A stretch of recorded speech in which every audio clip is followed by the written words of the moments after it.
Bayangkan. Dunia tiba-tiba terdiam. Suara bising kota padam, derap langkah manusia berhenti. Bahkan desir angin terasa menahan napasnya. Yang tersisa hanyalah dirimu. Berdiri sendirian di tengah padang luas. Di sana, tak ada cahaya lampu, tak ada layar yang berkedip, tak ada riuh percakapan. Hanya satu suara yang kau dengar, suara hatimu sendiri. Suara yang sering kau abaikan karena tertimbun rutinitas, keinginan, dan ketakutan. Mungkin inilah yang dimaksud para arifin ketika berkata, ada dua sunyi yang harus kau hadapi. Sunyi dunia dan sunyi dirimu sendiri. Dan di titik inilah, tasawuf membuka pintunya. Jalan sunyi yang menuntun jiwa kembali mengenali asalnya. Sebelum kita masuk lebih dalam, tetaplah bersama channel ini. Jangan hanya menonton dengan mata, tapi bukalah telinga batinmu. Karena video ini bukan sekadar narasi, melainkan undangan untuk menyelam ke kedalaman jiwamu sendiri. Stay tune, ikuti alurnya sampai akhir, sebab kita sedang menapaki jalan yang jarang dipilih manusia. Jalan sunyi menuju kesadaran. 1. Pintu kesunyian. Dalam sejarah panjang manusia, ada dua kelompok besar pencari kebenaran. Pertama, mereka yang berlari keluar, mencari jawaban di buku, di forum, di perdebatan. Kedua, mereka yang berlari ke dalam, mencari jawaban di sepi, di hati, di bisikan ilahi. Tasawuf adalah jalan kelompok kedua. Jalan yang terasa asing bagi banyak orang, sebab ia tak menuntut teriakan gagasan, melainkan diam yang penuh makna. Ia bukan sekadar ilmu, bukan sekadar ritual, melainkan perjalanan batin untuk mengenal siapa sebenarnya aku. Seorang murid pernah bertanya pada gurunya, "Wahai Syekh, bagaimana aku bisa menemukan Allah?" Sang guru tersenyum, lalu menjawab pelan, "Kenalilah dulu siapa dirimu. Karena jalan menuju Allah melewati hatimu sendiri." Disinilah awalnya. Kita hanya bisa menuju kesadaran jika berani membuka pintu kesunyian. 2. Dialog dengan diri. Coba bayangkan, jika jiwamu bisa berbicara, apa yang akan ia katakan? Mungkin ia akan menegurmu. Engkau sibuk berlari mengejar dunia, tapi kapan terakhir kali engkau menoleh kepadaku? Dalam tasawuf, jiwa bukan sekadar energi yang menggerakkan tubuh. Jiwa adalah cermin tempat cahaya ilahi memantul. Tapi cermin itu sering buram, ditutupi kabut nafsu, debu amarah, noda iri, kerak cinta dunia. Maka jalan tasawuf adalah jalan penyucian. Membersihkan cermin hati, hingga pantulan cahaya itu kembali jernih. Dan proses ini bukan mudah. Ia bukan tentang sekali duduk, sekali wirid, lalu jiwa tenang. Ia adalah perjalanan seumur hidup, penuh jatuh dan bangkit. 3. Sunyi yang mengajarkan. Ada kalanya, manusia takut pada kesunyian, karena di sana, semua topeng runtuh. Tak ada yang bisa dipamerkan, tak ada yang bisa ditutupi. Kesunyian adalah cermin paling jujur. Para sufi menjadikan sunyi sebagai guru. Mereka beruslah, menyepi, bukan karena membenci dunia, melainkan agar dapat melihat dunia dengan mata hati yang bersih. Di dalam sunyi, mereka mendengar apa yang tak pernah terdengar di pasar, di kantor, atau di keramaian. Bisikan kebenaran. Robiah al-Adawiyah pernah ditanya, "Mengapa engkau sering duduk sendirian, wahai Robiah?" Ia menjawab, "Karena di sepi aku tak sendiri. Justru di sanalah aku bersama kekasih yang sebenarnya." 4. Cinta sebagai inti tasawuf. Tasawuf bukanlah jalan ketakutan, tapi jalan cinta. Para sufi tidak berlari dari dunia karena membencinya, tapi karena mereka menemukan sesuatu yang jauh lebih indah, cinta kepada Allah. Bayangkan seseorang yang jatuh cinta. Ia rela begadang hanya untuk menatap layar menunggu pesan, rela menempuh jarak jauh hanya untuk bertemu, rela kehilangan apapun asal kekasihnya senang. Begitulah gambaran kecil cinta manusia. Para sufi mengalami cinta yang lebih dalam. Mereka mabuk bukan oleh wujud manusia, tapi oleh keindahan Tuhan. Hingga seluruh dunia terasa kecil, dan satu-satunya yang mereka cari hanyalah Dia. Al-Halaj sampai berseru, "Ana al-Haq." Aku adalah kebenaran. Ucapan itu lahir bukan dari kesombongan, melainkan dari mabuk cinta. Ia lenyap dalam lautan ilahi, hingga tak tersisa aku selain dia. 5. Perjalanan batin, dari nafsu ke jiwa tenang.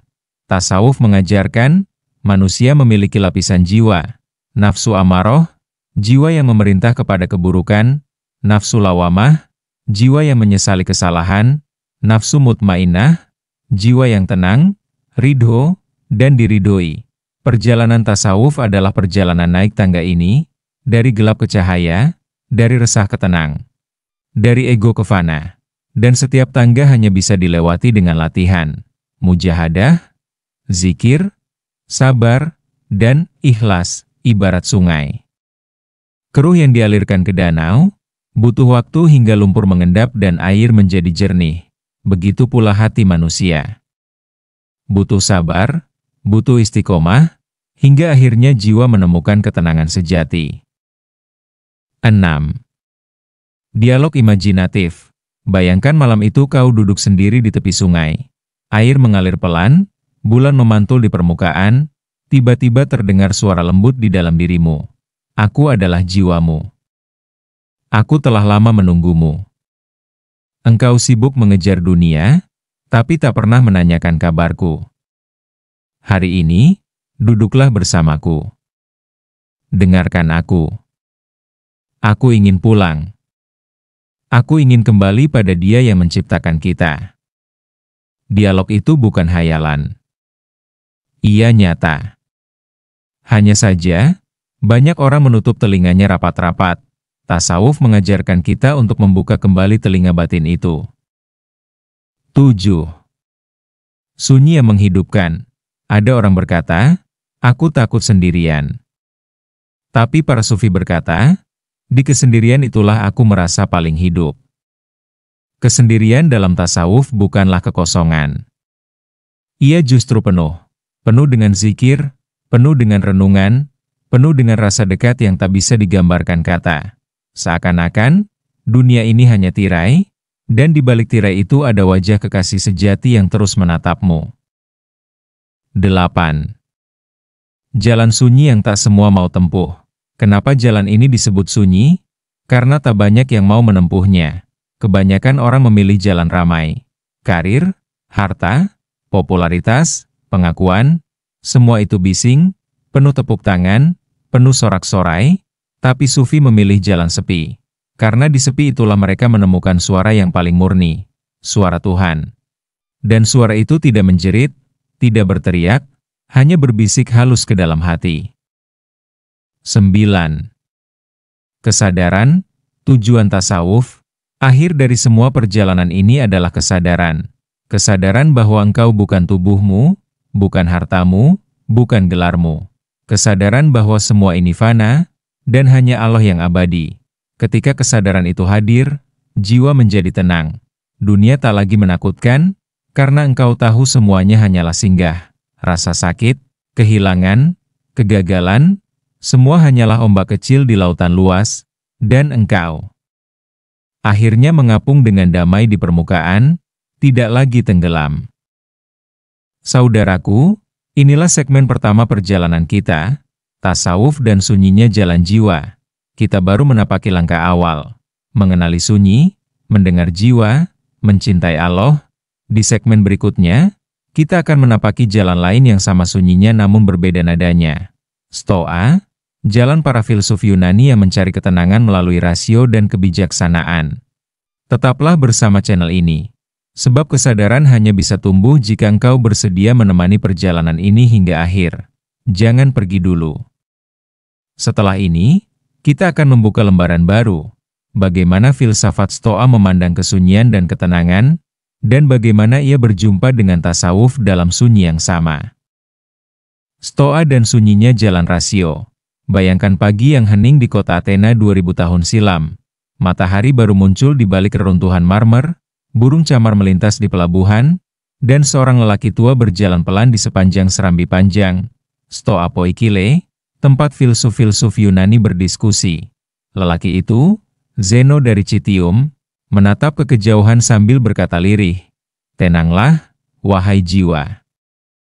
Tak ada yang bisa menguasaimu kecuali pikiranmu sendiri. Kalimat itu abadi, menggema hingga kini. Dan begitulah, stakisme lahir, sebuah jalan sunyi yang tak kalah dalam dengan tasawuf, hanya berbeda nada. Jika tasawuf menuntun jiwa dengan cinta, Stoa menuntun rasio dengan kebijaksanaan. Sebelum kita melangkah lebih jauh ke dunia filsafat kuno ini, tetaplah bersama channel ini. Karena apa yang akan kau dengar bukan sekadar sejarah para filsuf, melainkan cermin untuk dirimu sendiri. Stay tune, ikuti alurnya, dan rasakan bagaimana kebijaksanaan Stoa bisa bersuara ke dalam relung jiwamu. Sama seperti tasawuf, tapi dengan bahasa yang berbeda. 1. Jalan sunyi para filsuf, Stokisme lahir dari kegelisahan. Zeno kehilangan hartanya di kapal karam, lalu tersesat di Athena. Namun dari keterpurukan itu ia menemukan jalan, filsafat. Sejak itulah ia mengajarkan bahwa manusia tak bisa mengendalikan nasib, tapi bisa mengendalikan responnya. Jalan Stoa adalah jalan sunyi, karena ia mengajarkan manusia untuk berdiri tegak di tengah badai hidup. Tak mengeluh, tak berlebihan, tak gentar. Mereka menyebutnya apatheia, ketenangan batin yang lahir ketika kita berdamai dengan alam semesta. 2. Dialog imajinatif, filsuf dan murid. Bayangkan seorang murid muda bertanya pada gurunya di serambi Stoa. Murid, guru, dunia ini kejam. Orang-orang bisa merampas hartaku, menghina namaku, bahkan melukaiku. Bagaimana aku bisa tetap tenang? Guru, ingatlah, mereka bisa mengambil jubahmu, bahkan tubuhmu. Tapi mereka tak pernah bisa mengambil pikiranmu. Di sanalah kebebasan sejati berada. Jawaban itu sederhana, tapi menyentuh inti stakisme. Kebebasan sejati bukan terletak pada dunia luar, melainkan pada batin yang tak tergoyahkan. 3. Sunyi rasio. Jika tasawuf memeluk kesunyian lewat cinta ilahi, Stoa memeluk kesunyian lewat kejernihan rasio. Bagi kaum Stoa, dunia ini penuh hal-hal yang di luar kendali. Kematian, penyakit, kekayaan, penghinaan, menggenggamnya erat hanya membuat kita tersiksa. Maka mereka belajar membedakan. 1. Mana yang bisa kita kendalikan. 2. Mana yang tak bisa kita kendalikan. Di titik itu, lahirlah ketenangan. Karena yang tak bisa kita kendalikan, kita lepaskan dengan ikhlas, dan yang bisa kita kendalikan, kita lakukan dengan sepenuh hati. 4. Titik kesamaan dengan tasawuf. Bukankah ini terdengar mirip dengan tasawuf? Para sufi berkata, ridholah dengan takdir Allah, maka hatimu akan tenang.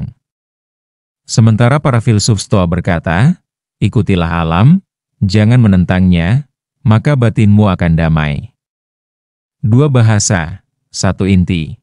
Sufi menyebutnya takdir, Stoa menyebutnya logos, akal kosmik yang mengatur segalanya. Pada akhirnya, keduanya mengajarkan hal sama. Terimalah kenyataan, dan engkau akan menemukan ketenangan. 5. Cinta dunia versus kebebasan jiwa. Filsuf Epictetus pernah berkata, ketika kau mencintai sesuatu, ingatlah bahwa ia fana. Cintailah ia dengan kesadaran bahwa suatu hari ia akan hilang. Betapa dalam makna ini, berapa banyak dari kita yang menderita karena terlalu melekat pada harta, pada status, pada orang tercinta. Ketika mereka hilang, kita hancur. Stoa mengajarkan, cintailah, tapi jangan biarkan cintamu mengikat lehermu.